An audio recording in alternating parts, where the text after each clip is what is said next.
स्कूलों में कोई भी साफ सफाई वाला नहीं होता, वहाँ पर बच्चे ही सफाई करते हैं। वहाँ के बच्चों को क्लासरूम से लेकर वॉशरूम तक सब कुछ साफ करना पड़ता है, क्योंकि जापानीज गवर्नमेंट का मानना है कि अगर बच्चे साफ सफाई करेंगे तो कभी कचरा नहीं फैलाएंगे। फिर जापान के स्कूलों के अंदर बच्चों से सब्जियां और फलों को उगाया जाता है, फिर उन्हीं के बारे में पढ़ाया जाता है और वही खाने के लिए भी दी जाती है, क्योंकि उनका मानना है कि इस तरीके से बच्चों का फल और सब्जियों के लिए अटैचमेंट हो जाता है, फिर उनकी वैल्यू समझते हैं और उन्हें कभी भी वेस्ट नहीं करते।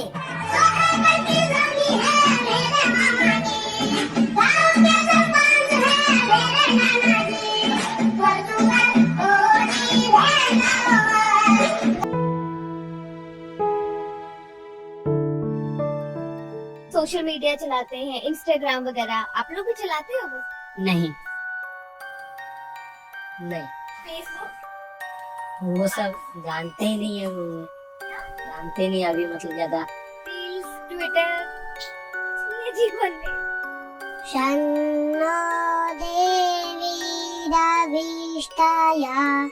गुरुकुल में आप लोग सुबह कब उठते हैं, क्या क्या काम होता है?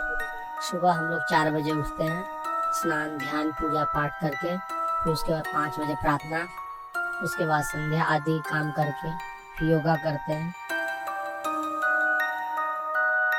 जैसे हम लोग जो आलू के पराठे वगैरह खाते हैं, आप लोगों का अलग भोजन होता है या फिर क्या होता है? हम लोग का 11 बजे होता है चावल दाल रोटी और सब्जी, और शाम रात को होता है खिचड़ी सब्जी और रोटी। डेली का क्लास लग जाती है वैसे कक्षा के हिसाब से, उसमें वेद वगैरह, वेद हो गया, व्याकरण, गीता, दुर्गा सप्तशती वगैरह, कर्मकांड, ज्योतिष, अलग अलग पढ़ाई होती है। और सारा 11 बजे इतने पढ़ाई चलते हुए उसके बाद भोजन चलता है। संस्कृत में जितने विद्यालय इस देश में चलते थे हिंदुस्तान में अंग्रेजों के जमाने में, उन सबको उसने इलीगल घोषित किया, गैर कानूनी, और उसने प्रतिबंध लगा दिया कि संस्कृत भाषा के माध्यम से कोई भी गुरुकुल चलेगा उसको अंग्रेजी सरकार मान्यता नहीं देगी। तो मान्यता किसको देगी? अंग्रेजी के माध्यम से जो कॉन्वेंट स्कूल चलेंगे उनको अंग्रेजी सरकार मान्यता देगी, और उसके लिए बाकायदा उसने कानून बनाया। उस कानून का नाम है इंडियन एजुकेशन एक्ट। ये वीडियो दिखाने के पीछे मेरा मात्र एक ही उद्देश्य था कि भारत की शिक्षा व्यवस्था को जब तक नहीं बदला जाएगा, जब तक ये भाषाई गुलामी रहेगी मैकोले के समय से, और भी जानते हुए, पता है कि मैकोले आया था 1835, सब क्या उसके पीछे हुआ था, ये जानते हुए कि भारत में यही शिक्षा चली हुई है, तो ये बड़े ही शर्म की बात है, बड़े ही खेद की बात है। ये हाल है हमारे स्कूलों का।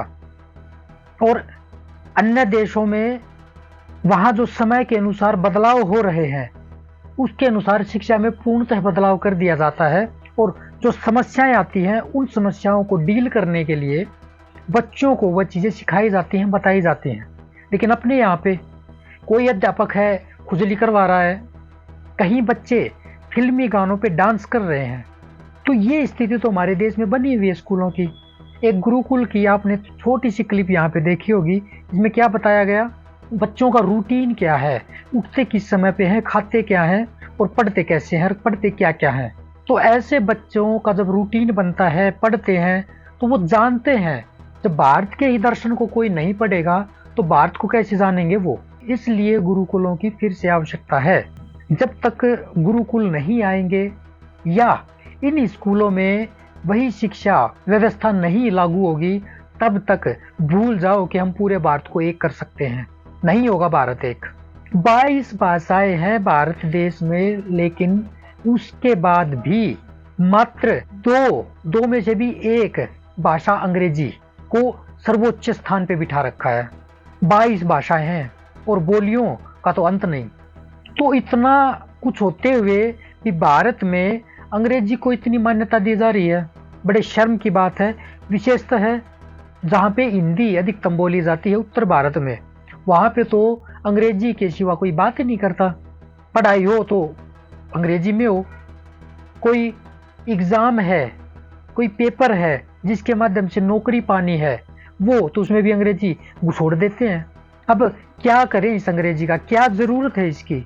भाई इसको नौकरी शहर में ही करनी है, गांव में ही करनी है, आम बोलचाल की भाषा में उनको बात करनी है, लेकिन फिर भी अंग्रेजी का कौन सा महत्व है? अब विदेश में जाके नौकरी नहीं करनी, लेकिन फिर भी सभी की मानसिकता ऐसी बनी हुई है कि अंग्रेजी तो ज़रूरी है, ज़रूरी है। मैं कहता हूँ एक बार इसको, ये जो कॉम्पिटिटिव एग्ज़ाम होते हैं इनमें से निकाल दो इनको, अंग्रेजी को, फिर देखता हूँ ये कितनी ज़रूरी बनती है, कितने लोग सीखना चाहते हैं इसको। इसलिए ये वीडियोस मैंने दिखाए थे कि भारत, अब बहुत सारे कमेंट मुझे पता ही आने वाले हैं कि ऐसा नहीं है, भारत के स्कूल बहुत तरक्की कर चुके हैं, बहुत ऊपर जा चुके हैं। भाई गांव में अब भी यही हाल है, और भारत ग्राम प्रधान देश है, गांव ज़्यादा है यहाँ पे अब भी। और आधे बच्चे गांव में इसलिए पढ़ाई को छोड़ देते हैं कि उनका जो ये आज का जो ये मैथ है, गणित है और जो ये अंग्रेजी है, ये खोपड़ी में नहीं उतरती, क्योंकि ये बड़ी ही बोरिंग है, नहीं फंसते दिमाग में। उसके रुचि अनुसार कोई पढ़ाई नहीं करवाई जाती। हमने भारत में जो समस्याएं चली हुई हैं, उस समस्या को लेकर के कोई पढ़ाई नहीं होती। वही पुराना कचरा ढो रहे हैं आज भी, वही पुराना इतिहास फालतू का, कोई ज़रूरत नहीं उसकी। वही भूगोल पुराना, वर्ल्ड में क्या हो रहा है, वर्ल्ड में तो बाद में जाएगा ना कोई बच्चा, पहले भारत का भूगोल तो पढ़ा दो उसको अच्छे से। यहाँ का क्लाइमेट काम आने वाला है बच्चे को। भारत में विभिन्न प्रकार के क्लाइमेट जोन हैं, वो काम आएंगे उसके। लेकिन फालतू में उसको बस पढ़ाई के नाम पे कुछ कुछ पिलाया जा रहा है फालतू में। तो अध्यापक भी परेशान, जो भी आओ खुजाओ, गाने गाओ, ये जो फिल्मी कचरा है स्कूलों में चलाया जा रहा है, और इन गानों से ही प्रेरित होते हैं, इन गानों से ही प्रेरित होते हैं। अब बताओ, और फिर कह रहे हो कि देश को एक करना है। मुझे बता तो दो, जिस शिक्षा का केंद्र दर्शन नहीं है, ग्रंथ नहीं है, उस शिक्षा का क्या हाल होगा। ये शिक्षा तो मात्र इतना ही सिखा रही है कि आप स्वार्थी बन जाओ, अपना घर भर लो, चाहे बेईमानी से, चाहे किसी को मार के अपना घर भर लो। और फिर अपने घर में भी झगड़े होते हैं अपनों को लेकर के, वो फिर धारावाहिक दिखाए जाते हैं टीवी पे, ताकि इनका टाइम पास होता रहे। कम से कम घर में तो जो चल रहा है, इनको देख करके अपना टाइम पास कर ले। फालतू की फिल्में दिखाई जाती हैं, तो बच्चे इनसे प्रेरित हो रहे हैं, प्रेरित। और जब फिल्मों से बच्चे प्रेरणा लेते हैं, तो उसके अनुपात में, उसकी तुलना में जो ये भारतीय शिक्षा फिलहाल चली हुई है, ये बिल्कुल कमजोर और निरस बन जाती है, बिल्कुल बेफालतू लगने लगती है। बच्चों के दिमाग में यही आता है कि ये रास्ता ठीक है कामयाब होने का, पढ़ाई हटाओ। पढ़ाई ठीक नहीं है। क्यों? क्योंकि पढ़ाई में कुछ है ही नहीं ऐसा जो रुचि करो, जिसको पढ़ने में आनंद आए, जिसको सीखने में आनंद आए। तो मेरा आप सभी से ये अनुरोध है कि इस शिक्षा व्यवस्था को कैसे भी करके बदलवाइए, सभी एक आवाज बनाइए, आवाज उठाइए, इस सोशल मीडिया का प्रयोग कीजिए ताकि सरकार की भी आंख खुले। सभी एक सुर में बोलेंगे, हमें अंग्रेजी नहीं चाहिए अपनी शिक्षा व्यवस्था में, हमें वही पुरानी शिक्षा व्यवस्था अपने गुरुकुलों में चाहिए, अपने स्कूलों में चाहिए, ताकि हम कम से कम अपने दर्शन को तो पढ़े। इसी दर्शन के पीछे जब मन शुद्ध होता है ना, मन ठीक होता है, विचारणीय होता है, कल्पना करने लायक होता है, तभी वो देश के भविष्य के बारे में अच्छी कल्पना कर सकेगा, अन्यथा वो नहीं कर सकेगा। जो पढ़ाई निजी स्वार्थ से ऊपर ना उठने देती हो, वो पढ़ाई क्या सिखाएगी, क्या बताएगी वो? हाँ, रट्टाफिकेशन जरूर करवा देगी वो, क्योंकि एग्जाम है ना, वो एग्जाम दोगे तो ही नौकरी मिलेगी। रट्टाफिकेशन जरूर करवा देगी, लेकिन समझ पैदा नहीं करेगी। रट्टाफिकेशन में और समझ में बहुत अंतर होता है। जिसको समझ पैदा नहीं होती, वो ना अपने लिए कभी ठीक हो सकता, न देश के लिए, न संसार के लिए ठीक हो सकता। तो आधारभूत केंद्रीय चीज ही हमारी डामाडोल है, वही खराब है। तो किस तरह से इस भारत को एक करने की हम सोच सकते हैं? कैसे ये नारा सिद्ध होगा कि बटोगे तो कटोगे? कैसे इनको एक करोगे? बटे ही हुए हैं, क्योंकि शिक्षा व्यवस्था ने निजी स्वार्थ पैदा कर दिए। जिसके व्यक्तिगत स्वार्थ होते हैं, जो केवल अपने बारे में सोचने लगता है, वो फिर राष्ट्र, समाज, किसी के बारे में नहीं सोचता। वो मात्र ये देखता है कि उसका घर कैसे भरेगा। और जिस शिक्षा के केंद्र में ये बातें हों, वो देश कभी तरक्की नहीं कर सकता। आप जनसंख्या बढ़ा सकते हो देश की, और ये अंधाधुंध बढ़ती भी जा रही है, नंबर 1 पे आ गया, ये हो सकता है, पर वास्तविक आध्यात्मिक मानसिक तरक्की जो होनी चाहिए वो नहीं हो सकती। इसलिए शिक्षा व्यवस्था को तोड़ना जरूरी है, इसको खत्म करना जरूरी है। हमें नहीं चाहिए वह शिक्षा जिन व्यक्तियों ने हमारे ऊपर राज किया, जिनके हम गुलाम बने। नहीं चाहिए हमें ऐसी शिक्षा। और सीखनी है तो मात्र इतनी सीखनी है कि कोई हमें बेवकूफ ना बनाए। वो 2-4 महीने का 8 महीने का कोर्स है वो अपना करते रहना।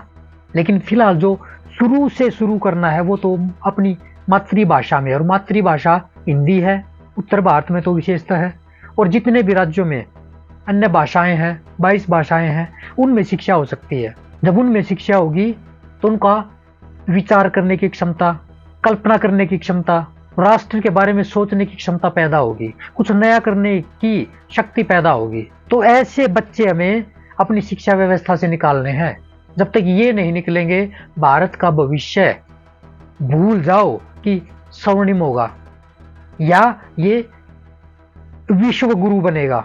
4 आदमियों से विश्व गुरु नहीं बनता। ये पूरा भारत एकजुट होकर के एक गूंज में जब आवाज ओंकार भरता है, तब कोई देश विश्व गुरु बनने की तरफ अग्रसर होता है। तो जो हमारा केंद्र है उसको बदलना पड़ेगा, बगैर बदले नहीं हो सकेगा, नहीं कर सकेंगे हम। अच्छा, आप सभी से अनुरोध है कि हमारा साथ दे इस शिक्षा व्यवस्था को तोड़ने में और हमारी पुरानी शिक्षा व्यवस्था को लाने में। जय हिंद, जय भारत, वंदे मातरम।